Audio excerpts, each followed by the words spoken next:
Dear students, अस्सलाम वालेकुम। उम्मीद करता हूँ कि आप सब खैरियत से होंगे। ओ लेवल्स अकाउंटिंग में हमने पिछले लेक्चर में डिस्कस किया था कि डबल एंट्री सिस्टम क्या होता है और कैसे हम उसे एनालाइज करते हैं। कुछ ट्रांजैक्शंस हमने डिस्कस की थी, आज हम उसी को थोड़ा सा और आगे कंटिन्यू करने जा रहे हैं। आज भी उसी का सेकंड पार्ट हम डिस्कस कर रहे हैं, यानी जो कुछ ट्रांजैक्शन हमने डिस्कस की थी उसके आगे से कुछ और ट्रांजैक्शन डिस्कस कर रहे हैं। तो आज की जो ट्रांजैक्शन है वो स्पेशली रिलेट करती हैं परचेज़ एंड सेल से। यहाँ परचेज़ एंड सेल से मुराद ये है कि वो जो इन्वेंट्री यानी गुड्स जो आप बाय और सेल करते हैं, तो उसके लिए हम किस तरह से अकाउंट्स को ट्रीट करते हैं, ये आज हम यहाँ पर समझेंगे। तो ये पिछले लेक्चर में भी था, बिल्कुल सेम ऐसा ही आज भी है। आपके सामने एक ट्रांजैक्शन लिखता हूँ जनवरी 9 की। अगर आप गौर करें तो जहाँ पर डेट ख़त्म हुई थी उसी के आगे से डेट्स यहाँ पे कंटिन्यू है। जनवरी 9 bought goods 650 on credit from Calcutta and को। ठीक है, गुड्स परचेज़ की है आपने $650 की, और जो भी गुड्स आपने परचेज़ किए वो क्रेडिट पर यानी उधार पर परचेज़ किए, किससे? कलकत्ता एंड को से। अब यहाँ पर एक बात समझ लीजिएगा, थोड़ी सी कन्फ्यूजन आपको होगी, लेकिन उस कन्फ्यूजन को क्लियर करने की कोशिश कीजिएगा। आपने एक लफ्ज़ पढ़ा था इन्वेंट्री का। ठीक है, इन्वेंट्री हमारे लिए क्या है? एसेट है। कब? जब वो मेरे पास रखी हुई है। अगर मैं एसेट यानी इन्वेंट्री में ख़रीद कर लेकर आया हूँ, इन्वेंट्री को लाकर मैंने अपने पास रखा और मुझे ये पता है कि पहले कितने की इन्वेंट्री थी और अभी कितने की इन्वेंट्री है, तब हम लफ्ज़ इस्तेमाल करते हैं इन्वेंट्री का। मैं क्या कहना चाह रहा हूँ, गौर से मेरी बात समझेगा, क्योंकि ये पॉइंट थोड़ा सा कंफ्यूजिंग होता है। आप मुझसे सवाल करेंगे, सर पहले तो आपने ये बताया था, अब आप ये बता रहे हैं, तो ज़रा इसको समझिएगा। सपोज़ कीजिए कि मेरी दुकान में पहले $1000 की इन्वेंट्री मौजूद है, मुझे पता है $1000 की इन्वेंट्री मौजूद है, और अब मैं $650 की मज़ीद इन्वेंट्री यानी मज़ीद गुड्स में बाय कर लेकर आया। तो पहले $1000 की थी, अब $650 की और लेकर आया, तो अब मुझे पता है कि मेरी शॉप में कितने गुड्स है? $1650 की गुड्स मेरी शॉप में मौजूद है। तो मेरी शॉप में अभी कितने का माल मौजूद है, कितनी गुड्स मौजूद है, ये मुझे पता है। अगर मुझे पता है तो मैं लफ्ज़ इस्तेमाल करूँगा उसके लिए इन्वेंट्री का, विच इज़ एसेट, जो हमारे लिए क्या है? एसेट है। ये हम पहले पढ़ चुके हैं कि इन्वेंट्री हमारे लिए एसेट है। ठीक है जनाब। लेकिन अगर मुझे ये नहीं पता कि पहले से मेरी दुकान में कितना माल रखा हुआ है, मैंने कैलकुलेट नहीं किया, मतलब माल रखा हुआ है लेकिन इस वक्त नहीं पता कि भाई कितना माल रखा हुआ है, तो फिर मुझे नहीं पता कि मेरे पास पहले कितनी इन्वेंट्री मौजूद है। तो अभी मैं जो भी गुड्स बाय करूंगा फिर मैं उसे इन्वेंट्री में शामिल नहीं करूंगा। इन्वेंट्री का मतलब तो ये ना कि मेरे पास कितना माल रखा हुआ है, यानी कितने की गुड्स इस वक्त मेरे पास मौजूद है। तो मुझे तो पता ही नहीं है कि इस वक्त कितनी गुड्स मौजूद है, मुझे सिर्फ इतना पता है कि मैं अभी कितने की ख़रीद कर लेकर आया हूँ। मुझे अभी सिर्फ ये पता है, मुझे ये नहीं पता कि मेरे पास इस वक्त कितनी इन्वेंट्री मौजूद है। तो मैं इन्वेंट्री का वर्ड इस्तेमाल नहीं कर सकता। इन्वेंट्री का वर्ड कब इस्तेमाल किया जाएगा? जब मुझे ये पता हो कि मेरे पास पहले कितनी इन्वेंट्री मौजूद है और अभी कितनी इन्वेंट्री मौजूद है, यानी कि मैं इन्वेंट्री का रिकॉर्ड प्रॉपर्ली मेंटेन करता हूँ। तो फिर मेरे पास इन्वेंट्री का रिकॉर्ड मौजूद होगा, मुझे पहले पता होगा और मुझे अभी पता होगा, तो फिर मैं इन्वेंट्री का लफ्ज़ इस्तेमाल कर सकता हूँ, यानी मेरे लिए एसेट हो जाएगा। लेकिन अगर मुझे पहले से नहीं पता तो फिर मैं उसके लिए लफ्ज़ इस्तेमाल करूँगा परचेज़ का। ठीक है जनाब, क्या लफ्ज़ इस्तेमाल किया जाएगा इसके लिए? परचेज़ का। अगर मुझे पहले से नहीं पता कि मेरे पास पहले से कितनी इन्वेंट्री मौजूद है, तो लफ्ज़ इस्तेमाल किया जाएगा परचेज़ का। और परचेज़ बाय नेचर हमारे लिए क्या है? एक्सपेंस है। आपको याद होगा हमने इसके बारे में तफसील से बात की थी। तो फॉर एग्जाम्पल हमने गुड्स बाय की है। नॉर्मली यहाँ पर कुछ ऐसी सिचुएशन होती है कि आपसे एग्जामिनर ये अज्यूम करता है कि आप जब भी गुड्स बाय करेंगे तो आप उसके लिए लफ्ज़ क्या ट्रीट करेंगे? परचेज़ का। यानी हमें पहले से नहीं पता कि हमारे पास पहले से कितनी इन्वेंट्री मौजूद है, यानी हम बार बार अपनी इन्वेंट्री को काउंट नहीं करते हैं। ठीक है, बस माल रखा हुआ है, अब खरीदते जा रहे हैं, खरीदते जा रहे हैं, खरीदते जा रहे हैं, काउंट नहीं कर रहे भाई पहले कितना था, अब खरीद कर लाए तो कितना हो गया, फिर दोबारा खरीद कर लाए तो कितना हो गया, ये हम बार बार इसे काउंट नहीं कर रहे। तो जब ऐसा सिस्टम नहीं है तो फिर हम लफ्ज़ उसके लिए इस्तेमाल करते हैं परचेज़ का। लेकिन अगर ऐसा सिस्टम है कि भाई पहले कितना माल था, अभी लेकर आया तो अब कितना हो गया, फिर अगले दिन लेकर आया तो अब कितना हो गया, फिर उसमें से बेचा तो अब कितना हो गया, यानी अगर मैं बार बार अपना बैलेंस कैलकुलेट करता हूँ इन्वेंट्री का, तो मैं उसके लिए लफ्ज़ इस्तेमाल करूँगा इन्वेंट्री, यानी वो मेरे लिए एसेट बन जाएगा। लेकिन अगर ऐसा नहीं होता, यानी बार बार आप अपना बैलेंस काउंट नहीं करते, माल लेकर आया रख दिया स्टोर में, चलो बाद में महीने के आखिर में देखेंगे भाई कितना माल पड़ा हुआ है, फिर माल लेकर आया, फिर आपने अपने स्टोर में रख दिया, फिर यही सोचा कि भाई महीने के आखिर में देखें कितना माल पड़ा हुआ है, तो आप बार बार अपना बैलेंस कैलकुलेट नहीं कर रहे। अगर बार बार बैलेंस कैलकुलेट नहीं करते तो फिर हम वहाँ पर इन्वेंट्री का वर्ड यूज़ नहीं करते, फिर हम वहाँ पर लफ्ज़ इस्तेमाल करते हैं परचेज़ का। रीज़न, इन्वेंट्री का मतलब ये है कि मुझे पता है कि मेरे पास कितना माल मौजूद है, और परचेज़ का मतलब ये है कि मैं अभी सिर्फ माल ख़रीद कर लेकर आया हूँ, तो मुझे नहीं पता मेरे पास कितना माल मौजूद है। तो यहाँ पर भी हम लफ्ज़ इस्तेमाल कर रहे हैं परचेज़ का। नॉर्मली जब आप यहाँ पर आपके जो सवालात होंगे यहाँ पर उसमें आप लफ्ज़ इस्तेमाल करेंगे परचेज़ का, इट मीन्स के हम बार बार अपना बैलेंस कैलकुलेट नहीं कर रहे हैं। ठीक है। और परचेज हमारे लिए क्या है, फिलहाल ये हमारे लिए एक्सपेंस है, क्योंकि माल जब मैं खरीद कर लेकर आया हूँ तो इस पर मैंने अपना पैसा खर्च किया है। तो ये मेरे लिए क्या है, अभी पैसे दूँ बाद में दूँ, पैसा मेरा इस पर क्या होगा, खर्च होगा। तो ये मेरे लिए क्या है, एक्सपेंस है। और मेरे पास एक्सपेंस क्या हो रहा है, यानी मेरे पास जो खरीद के माल लेकर आया हूँ वो क्या हो रहा है, इंक्रीज हो रहा है। गुड्स मेरे पास इंक्रीज हो रही है, बढ़ रही है। तो परचेज एक्सपेंस है, एक्सपेंस क्या हो रहा है, इंक्रीज हो रहा है। अच्छा, ये माल जो मैंने बाय किया है वो क्रेडिट पर यानी उधार पर बाय किया है। तो उधार पर यानी जिससे मैंने बाय किया है, मुझे उसे उधार देना है। और उधार देने के लिए हमने एक लफ्ज़ पढ़ा था जिसे हम कहते हैं ट्रेड पेबल। नॉर्मली हम ट्रेड पेबल का वर्ड इस्तेमाल कर सकते हैं, लेकिन अगर मुझे ये पता है कि ये उधार देना किसको है, तो ट्रेड पेबल को रिप्लेस कर दिया जाता है सप्लायर के नाम के साथ। जैसे यहाँ पर मुझे पता है कि मुझे उधार किसको देना है, कोलकाता एंड को देना है, तो अब ट्रेड पेबल का वर्ड नहीं आएगा। अब ट्रेड पेबल को रिप्लेस कर देंगे आप किससे, कोलकाता एंड को से। मायने वही है, ट्रेड पेबल ही है, बस ट्रेड पेबल को हटाकर कलकत्ता एंड को का नाम लिख दें ताकि ये पता चले कि उधार देना किसको है। तो यहाँ पर कलकत्ता एंड को हमें उधार देना है, तो यहाँ पर क्या है, लायबिलिटी है। और हम पे लायबिलिटी क्या हो रही है, इंक्रीज हो रही है। क्यों, क्योंकि इससे पहले हम पर कोई लायबिलिटी नहीं थी, यानी हम पर कलकत्ता कंपनी का कोई उधार मौजूद नहीं था, तो हमें कोई उधार नहीं देना था। लेकिन अब हमें उन्हें उधार देना है, तो हम पे लायबिलिटी इंक्रीज हो गई। परचेज एक्सपेंस, एक्सपेंस इंक्रीज हो गया। एक्सपेंस अगर इंक्रीज हो जाए तो कहाँ लिखना है, डेबिट साइड पर, डेबिट साइड पर आ जाएगा। और ट्रेड पेबल यानी कोलकाता एंड को लायबिलिटी है, लायबिलिटी इंक्रीज हो गई। लायबिलिटी अगर इंक्रीज हो जाए तो क्रेडिट साइड पर। ठीक है जनाब, ये हो गया। यानी परचेज को लिखा जाएगा लेफ्ट पेज पे और कोलकाता एंड को यानी कि ट्रेड पेबल को लिखा जाएगा क्रेडिट पेज पर यानी राइट पेज पे। आगे बढ़ते हैं।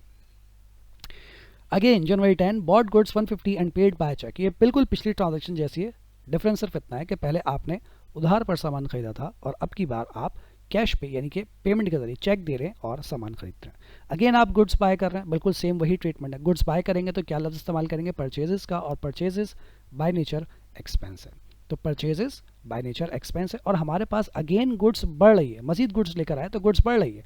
तो गुड्स बढ़ेगी तो इसका मतलब हमारा खर्चा भी बढ़ेगा, जितना माल खरीदेंगे उतना आपका एक्सपेंस बढ़ेगा। तो परचेज हमारे पास क्या हो रही है, इंक्रीज हो रही है। और हमने चेक के ज़रिए पेमेंट कर दी। अगर हम चेक के ज़रिए पेमेंट कर देते हैं तो इट मीन्स कि हमारे पास से पैसा जा रहा है, लेकिन कहाँ से जा रहा है, बैंक से पैसा जा रहा है। बैंक बाय नेचर हमारे लिए क्या है, एसेट है, और हम पेमेंट कर रहे हैं तो हमारा एसेट क्या हो रहा है, डिक्रीज हो रहा है, यानी हमारे बैंक से पैसा जा रहा है। परचेज एक्सपेंस, एक्सपेंस इंक्रीज हो रहा है। एक्सपेंस अगर इंक्रीज हो जाए तो डेबिट के कॉलम में लिखना है, यानी डेबिट पेज पे लेफ्ट पेज पे लिखना है।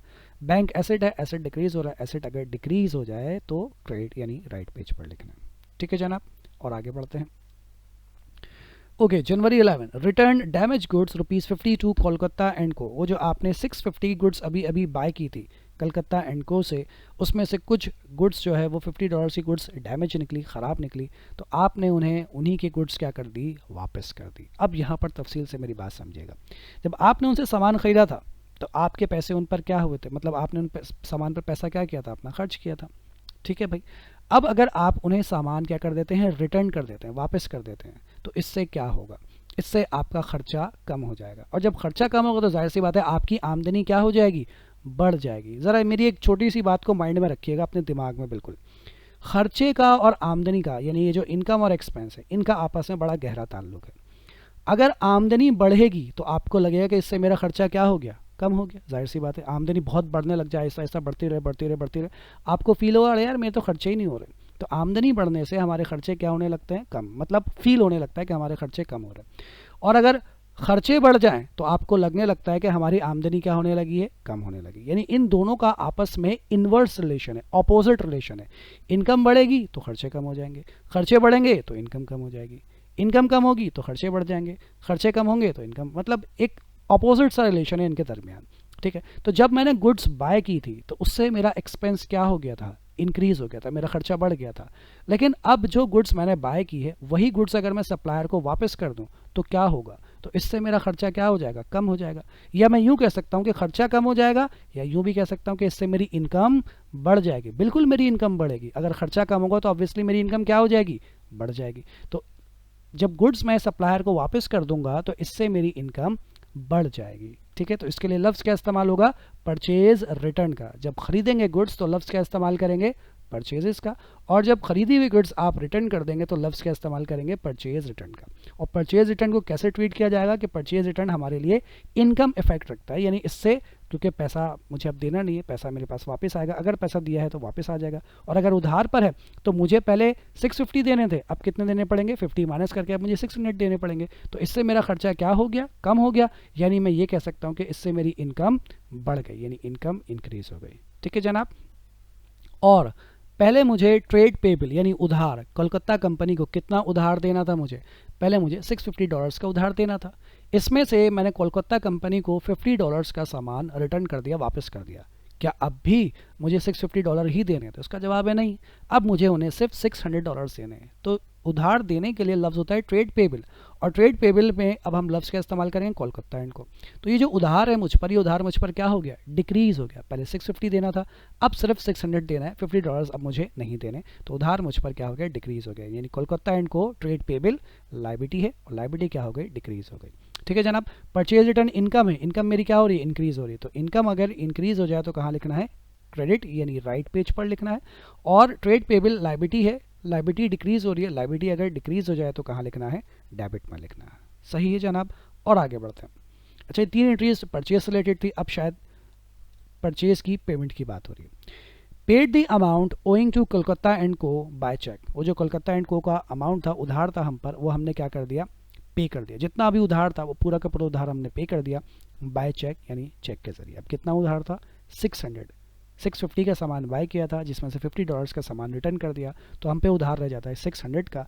वो 600 का उधार हमने उन्हें क्या कर दिया, पे कर दिया। ठीक है भाई। अब कैसे पे कर रहे हैं, चेक दे रहे हैं। चेक दे रहे हैं इसका मतलब हमारे बैंक से पैसा जा रहा है। बैंक एसेट है, एसेट क्या हो रहा है, डिक्रीज हो रहा है। बहुत आसान सी बात है ये तो। और हम पर जो उधार था $600 का, यानी ट्रेड पेबल, उधार देने के लिए क्या लफ्ज़ होता है, ट्रेड पेबल का। उस उधार में से हमने पूरा का पूरा उधार क्या कर दिया, पे कर दिया। तो क्या अब हम पर ट्रेड पेबल यानी लायबिलिटी है, तो इसका जवाब है नहीं, अब हम पर कोई लायबिलिटी नहीं है। तो इट मीन्स कि हम पे से लायबिलिटी क्या हो गई, ख़त्म हो गई।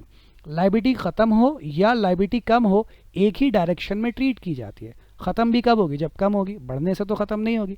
लायबिलिटी कब ख़त्म होगी, जब वो आहिस्ता आहिस्ता कम हो जाएगी। खैर आहिस्ता आहिस्ता तो नहीं, हमारी लायबिलिटी पूरी एक साथ ख़त्म हो गई। तो ट्रेड पेबल लायबिलिटी, और लायबिलिटी हम पर से क्या हो रही है, डिक्रीज़ हो रही है। बैंक एसेट है, एसेट डिक्रीज़ हो रहा है। एसेट अगर डिक्रीज़ हो जाए तो क्रेडिट साइड पर लिखते हैं। और ट्रेड पेबल यानी कोलकाता एंड को लायबिलिटी है, लायबिलिटी भी डिक्रीज़ हो रही है। लायबिलिटी अगर डिक्रीज़ हो जाए तो डेबिट साइड पर लिखते हैं। ठीक है जनाब। यानी बैंक आप लिखेंगे क्रेडिट पेज पर, और ट्रेड पेबल यानी कोलकाता को आप लिखेंगे डेबिट पेज पर, लेफ्ट पेज पर। आगे बढ़ते हैं। सोल्ड गुड्स 175 फॉर कैश, आपने गुड्स सेल किए कैश पर। अगर कैश पे गुड्स सेल करते हैं आप, तो आपके पास क्या आएगा, कैश आएगा। कैश बाय नेचर क्या है, कैश बाय नेचर एसेट है। और जब सेल कर रहे हैं तो हमारे पास पैसा आ रहा है, यानी कैश हमारे पास इंक्रीज हो रहा है। ठीक है। अच्छा, यहाँ पर कैश का जिक्र है, और जितनी भी ट्रांजैक्शन शुरू से अब तक होती रही है तो वो बैंक के थ्रू होती रही, तो ये पैसा भी बैंक के थ्रू ही आप डील करेंगे, यानी अज्यूम करेंगे ये पैसा भी बैंक में आया। तो पैसा हमारे पास आया, बैंक में आया, और बैंक बाय नेचर हमारे लिए एसेट है। एसेट हमारा क्या हो रहा है, इंक्रीज हो रहा है। पैसा आ रहा है तो ऑब्वियसली पैसा क्या हो जाएगा, इंक्रीज हो जाएगा। और गुड्स हमने सेल की है। ठीक है। अब ये बात यहाँ समझिएगा, क्या आपको ये पता है कि आपने कितने की गुड्स सेल किए? तो आप बोलेंगे हाँ, नहीं, आपको नहीं पता। आपको ये पता है कि आपने कितने में गुड्स सेल की है, लेकिन वो गुड्स एक्चुअली कितने की थी वो यहाँ पर नहीं बताया गया। ठीक है जनाब। यानी आप स्टोर गए, स्टोर में से सामान निकाला, सामान निकाल कर लाकर आपने बेच दिया, $175 में बेच दिया, लेकिन आपको नहीं पता कि मैं जो सामान स्टोर में से लेकर आया हूँ एक्चुअली वो सामान कितने रुपए का था। अब आप बोलें सर ये कैसी बात कर रहे हैं, अगर मैं सामान बेच रहा हूँ तो मुझे कीमत भी पता होगी। देखिए समटाइम ऐसा होता है कि आप फॉर एग्जाम्पल 10 जनवरी को सामान लेकर आए $100 का, 12 जनवरी को सेम सामान लेने गए, लेकिन वो $100 का नहीं मिला बल्कि $120 का मिला, क्योंकि रेट बढ़ गया, महंगाई हो गई। हमारे यहाँ तो दिन ब दिन महंगाई बढ़ती है। तो 10 जनवरी को लाए $100 का, 12 जनवरी को लाए $120 का, दोनों सामान बिल्कुल सेम, मॉडल सेम, सब कुछ एक एक चीज़ बिल्कुल सेम है, सिर्फ रेट महंगा हो गया। दोनों लाकर सामान आपने स्टोर में रख दिया। ठीक है जनाब। अब कस्टमर आया, कस्टमर आपसे कहता है 1 यूनिट लाकर मुझे दे दो, आप फटाफट गए स्टोर में और 1 यूनिट लाकर बेच दिया। अब फिलहाल आपको नहीं पता कि आपने पहले वाला यूनिट पहले बेचा है या बाद वाला यूनिट पहले बेचा है, यानी जो पहले लाए थे 10 जनवरी को वो वाला बेचा है, या जो बाद में लाए थे 12 जनवरी को वो वाला बेचा है। बस इतना पता है कि मैंने बेचा कितने में है, $175 में बेचा है। तो फिलहाल अभी हमें नहीं पता कि हमने कौन सा सामान बेचा है, वो सवाल में या सेंटेंस में कहीं पर भी मेंशन नहीं है। ठीक है जनाब। ओके, बहरहाल हमने गुड्स सेल किए। अगर हम गुड्स सेल कर रहे हैं तो इट मीन्स के क्यों सेल कर रहे हैं? क्योंकि इसके बदले हमारे पास पैसा आएगा, और पैसा आएगा तो इसका मतलब ये पैसा हमने कमा लिया। तो गुड्स परचेज करने के, जब हमने गुड्स बाय की थी तो गुड्स बाय करने के लिए हमने लफ्ज़ इस्तेमाल किया था परचेजेस का। अब हम गुड्स सेल कर रहे हैं तो गुड्स सेल करने के लिए हम लफ्ज़ इस्तेमाल करते हैं सेल्स का, और सेल्स हमारे लिए क्या है? इनकम है, क्योंकि इससे हमारे पास पैसा आएगा, आमदनी होगी हमारी। तो सेल हमारे लिए क्या है? इनकम है। आपको याद होगा जब हमने इनकम और एक्सपेंसेस पढ़े थे, वहाँ पर हमने तफसील तौर पर इन तमाम चीज़ों को डिस्कस किया था। तो जब सेल करेंगे तो सेल आपके लिए क्या है? इनकम है, और इससे आपकी आमदनी क्या होगी? बढ़ेगी। आपने अक्सर सुना होगा रमज़ान में वो कहते हैं कपड़े वाले, तरबूज वाले, फ्रूट वाले, ओहो हमारी सेल बढ़ गई, है ना। सेल बढ़ने से क्या मुराद है? सेल बढ़ने से मुराद ये है कि वो जो चीज़ बेचते हैं वो उसकी सेल में इजाफा हो गया, उनके बेचने में इजाफा हो गया। तो आप जितनी गुड्स बेचेंगे उतनी ही आपकी सेल क्या होगी? इंक्रीज़, यानी उतनी ही आपकी आमदनी क्या होगी? इंक्रीज़ होगी। ठीक है। स्टूडेंट के माइंड में आता है सर सेल कर रहे हैं तो हमारे पास तो गुड्स कम हो रही है। हमने यहाँ गुड्स की तो बात ही नहीं की। ठीक है, हमने यहाँ बात किसकी की है? सेल की, आमदनी की, कि जब गुड्स सेल करेंगे तो उससे हमारी आमदनी क्या हो जाएगी? बढ़ जाएगी। हाँ ये ज़रूर है कि उससे हमारी गुड्स भी कम होगी, लेकिन फिलहाल वो हमें यहाँ पे बताया ही नहीं गया कि हमारे पास से कितने वाली गुड्स कम हुई है, 100 वाली कम हुई है या 120 वाली गुड्स कम हुई है। तो फिलहाल वो नहीं पता, वो बात की बात है, वो जब हम आखिर में पहुँचेंगे तो कहीं ना कहीं उससे डिस्कस करेंगे।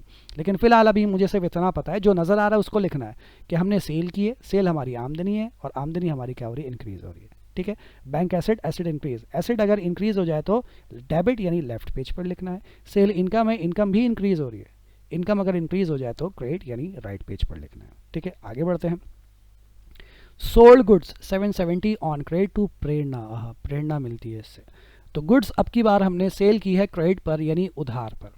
उधार पर अगर हम गुड्स सेल करते हैं तो इसका मतलब हमें उधार लेना है। सेल कर रहे हैं ना भाई, माइंड में अपने अपने आप को इस सिचुएशन में रख के सेल कीजिए। तो सॉरी सोचिए कि मेरे पास गुड्स रखी हुई है दुकान पे, एक कस्टमर आई, प्रेरणा आएगी, आएगा नहीं, प्रेरणा आई मेरे पास, उसने मुझे बोला अंकल सामान दे दें, तो आपने उन्हें $770 का कुछ सामान सेल कर दिया। जब आपने उन्हें सामान सेल किया तो उन्होंने कहा अंकल पैसे नहीं है, बाद में ले लीजिएगा। तो आपने उनसे बोला ठीक है बाद में पैसे दे दीजिएगा। तो आपको उनसे $770 लेने हैं। तो पैसा लेने के लिए हम क्या लफ्ज़ इस्तेमाल करते हैं? ट्रेड रिसीवेबल का। और ट्रेड रिसीवेबल में अगर नाम मौजूद है, नाम दिया हुआ है, तो फिर आप ट्रेड रिसीवेबल को रिप्लेस कर देंगे उस नाम से, प्रेरणा से रिप्लेस कर दिया। और ट्रेड रिसीवेबल बाय नेचर हमारे लिए क्या है? ये आपको शुरू में बता चुके हैं हम कि ट्रेड रिसीवेबल हमारे लिए एसेट है। तो ये प्रेरणा नहीं है, बेसिकली ये ट्रेड रिसीवेबल है, बस हमने इसको रिप्लेस कर दिया प्रेरणा से। तो ट्रेड रिसीवेबल एसेट है, और प्रेरणा के ऊपर हमारा ट्रेड रिसीवेबल यानी उधार क्या हो रहा है? इंक्रीज हो रहा है, बढ़ रहा है। ठीक है, तो एसेट क्या हो गया हमारा? इंक्रीज हो गया। और फिर से गुड सेल किए, जैसे पीछे गुड सेल की थी बिल्कुल वैसी गुड सेल किए। तो जब भी हम गुड सेल करेंगे तो उसके लिए लफ्ज़ क्या इस्तेमाल करेंगे? सेल्स का। सेल्स क्या है? हमारी इनकम है। और देखिए पहले एक बार सामान बेचा, आप दोबारा सामान बेचा, जितनी बार सामान बेचेंगे उतनी बार हमारी सेल क्या होगी? इंक्रीज होगी, बढ़ती चली जाएगी। तो एक बार फिर हमारी सेल क्या हो गई है भाई? इंक्रीज हो गई, यानी इनकम बढ़ गई। प्रेरणा यानी ट्रेड रिसीवेबल एसेट है, एसेट इंक्रीज हो रहा है, एसेट इंक्रीज होगा तो लिखेंगे डेबिट साइड पर। सेल्स इनकम है, इनकम इंक्रीज हो रही है, इनकम इंक्रीज होगी तो क्रेडिट साइड पर। ठीक है, अब दो ट्रांजैक्शन रह गई है। वो जो प्रेरणा को अभी हमने $770 की गुड्स सेल की थी, प्रेरणा आंटी ने उसमें से $70 की गुड्स हमें वापस कर दी। अब ये आंटी कैसे हो गई? क्योंकि भाई उन्होंने गुड्स वापस कर दी, जब तक वापस नहीं की तब तक वो प्रेरणा थी, अब उन्होंने वापस कर दी तब वो आंटी हो गई। बहरहाल Prerna return damage goods $70 to mister X, X यानी हमें। ठीक है, अब हमें उनसे पहले लेने थे $770, अब उन्होंने $70 की गुड्स हमें क्या कर दी? रिटर्न कर दी यानी वापस कर दी।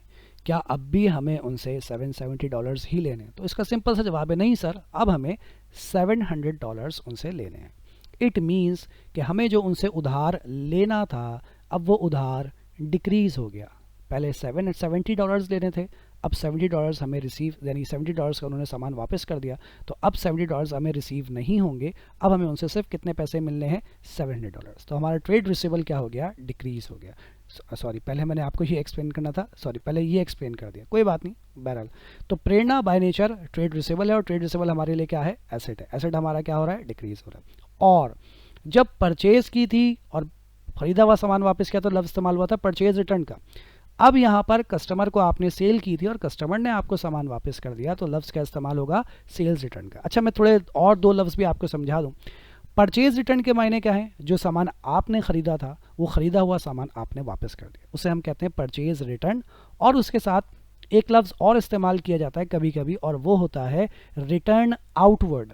आउट का मतलब क्या है, बाहर, आपके कारोबार से सामान बाहर जा रहा है। तो परचेज रिटर्न का मतलब यही है कि जो सामान आपके कारोबार में इन हुआ था वो सामान अब आप आउट कर रहे हैं, यानी कारोबार से बाहर लेकर जा रहे हैं। तो परचेज रिटर्न के लिए लफ्ज़ इस्तेमाल होता है रिटर्न आउटवर्ड।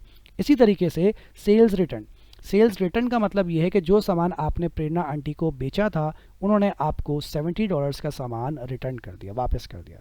तो इसके लिए एक और टर्म यूज़ की जा सकती है और वो है रिटर्न इनवर्ड। ठीक है, कभी आप रिटर्न इनवर्ड लिखा हुआ देखें तो समझ जाइएगा बात किसकी हो रही है, सेल्स रिटर्न की ही बात हो रही है। तो रिटर्न इनवर्ड से मुराद ये है कि जो सामान आपके कारोबार से आउट हुआ था वो वापस आ रहा है, वापस इन हो रहा है आपके कारोबार में। ऐसा ही हो रहा है? जी हाँ, बिल्कुल ऐसा ही हो रहा है। ठीक है, अब ये सेल्स रिटर्न हमारे लिए क्या है? सेल्स रिटर्न हमारे लिए एक्सपेंस ट्रीट किया जाता है। कैसे एक्सपेंस है, बात कर लेते हैं इस बारे में। जब मैंने प्रेरणा आंटी को सामान बेचा था तो कितने डॉलर का सामान बेचा था? $770 का। तो मेरी आमदनी कितनी होती? $770 होती। अब उन्होंने मुझे $70 की गुड्स क्या कर दी? वापस कर दी। क्या अब भी मेरी आमदनी $770 ही होगी? तो इसका जवाब है नहीं। अब मेरी आमदनी होगी $700। तो इस रिटर्न की वजह से मेरी आमदनी क्या हो गई? मेरी इनकम कम हो गई। और अगर इनकम कम हो गई तो इसको मैं यूं ट्रीट कर सकता हूं कि इनकम कम होने का मतलब यह है कि मेरा एक्सपेंस क्या हो गया? बढ़ गया। तो सेल्स रिटर्न क्या है हमारे लिए? एक्सपेंस के तौर पर ट्रीट किया जाता है। और सेल्स रिटर्न से मेरा एक्सपेंस क्या हो जाएगा? इंक्रीज होगा। जैसे ही मेरा एक्सपेंस इंक्रीज होगा मेरी इनकम ऑटोमेटिकली क्या हो जाएगी? कम हो जाएगी। सही है जनाब?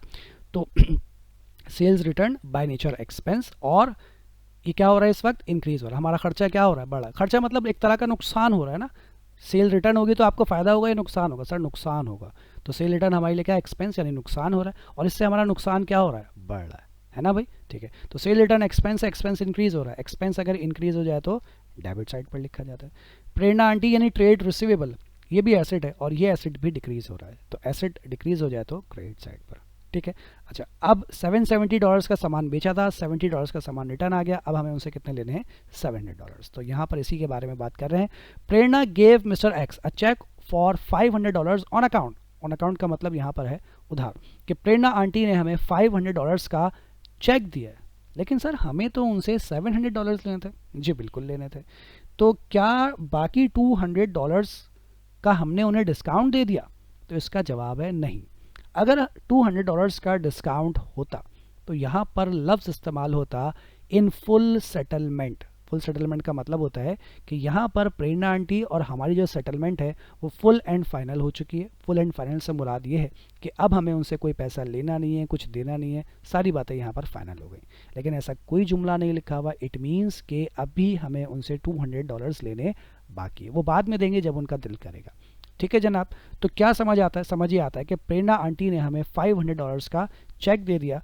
चेक हम उनसे रिसीव कर रहे हैं, पैसा हम ले रहे हैं, तो हमारे पास पैसा आ रहा है। चेक दे रहे हैं तो पैसा कहाँ आएगा? बैंक में आएगा।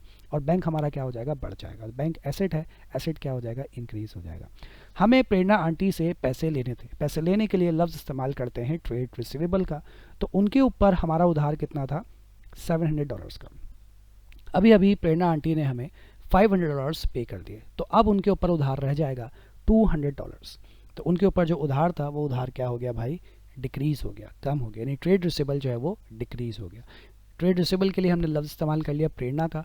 ट्रेड रिसीवेबल बाय नेचर क्या है? एसेट है, और एसेट क्या हो गया हमारा? डिक्रीज़, यानी एक एसेट इंक्रीज और एक एसेट डिक्रीज़। ये तो आपको याद हो गया होगा कि एसेट अगर इंक्रीज़ होगा तो डेबिट साइड पर, एसेट अगर डिक्रीज़ होगा तो क्रेडिट साइड पर, क्योंकि ये एसेट जो एक ऐसी टर्म है जो बार बार इस्तेमाल की जाती है। सही है जनाब? तो ये यहाँ पर आज हमारा जो इसका जो प्रोसीजर था ये यहाँ पर कंप्लीट हो जाता है कि ट्रांजैक्शंस को हम कैसे एनालाइज करेंगे कि वो ट्रांजैक्शन बाय नेचर हमारे लिए क्या है, उसके रिकॉर्डिंग कैसे करते हैं, मतलब उससे वो चीज़ इंक्रीज़ हो रही है या डिक्रीज़ हो रही है। अगर इंक्रीज़ या डिक्रीज़ हो रही है तो उसे हमें किस साइड पर लिखना है? डेबिट साइड यानी लेफ़्ट साइड पर लिखना है, या क्रेडिट साइड यानी राइट साइड पर लिखना है। तो सारी बातें हमने यहाँ पर डिस्कस की है। तो आप इन तमाम चीज़ों को दोबारा से अपने आप को रिकॉल करेंगे कि आपको क्या ये तमाम चीज़ें समझ में आती हैं। अगर समझ में आती है तो बहुत अच्छी बात है, नहीं समझ आती है तो आप डिस्कस करेंगे। आज के लिए फ़िलहाल इतना ही रखेंगे और इंशाल्लाह फिर आपसे मुलाकात करेंगे अगली क्लास में। टेक केयर, अल्लाह हाफ़िज़।